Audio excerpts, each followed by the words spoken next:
Okay, here are some despicable, shocking facts. Here's a document filed by Yehuda Ferris of Chabad of the East Bay in October of 2022.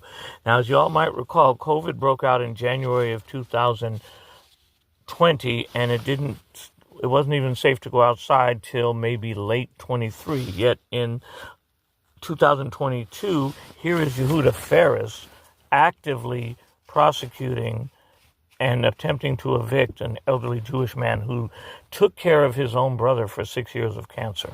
Right? So here on he goes and implies to the probate judge that the man wasn't living with his brother to take care of him like he did for 6 years of cancer, but that he was just freeloading off him. It says here on page 4 of this document that's available in the public record portal at the Alameda County web domain. You can look this up. It says, petitioner, that's Rabbi Ferris, formed to believe alleges that before moving on to the property to care for the settler, that's his brother, he was homeless and living out of his car. Yeah, so in other words, he's a bum. He wasn't trying to keep his brother alive, but he was just trying to get a roof over his head. After the settler died in 2020, he remained living on the property.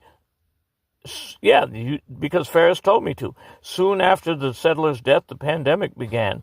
We didn't want to kick him out. But then it says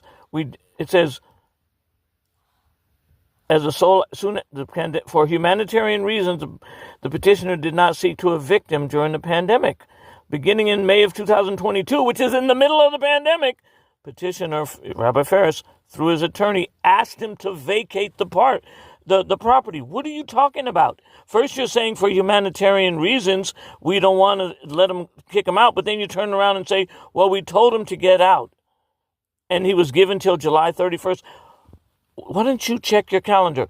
Was the pandemic a lethal threat in July of 2022? Of course it was. However, he refused to leave the property. And he paid no rent. We believe that he has a mental health condition contributed to the belief that he's a rightful owner.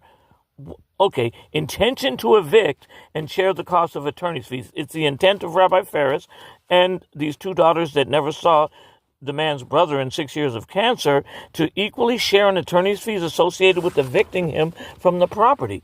And it says that any action to evict him should be charged only against his share of the trust. So in other words, let's kick him out in the middle of the pandemic and disinherit him in the process.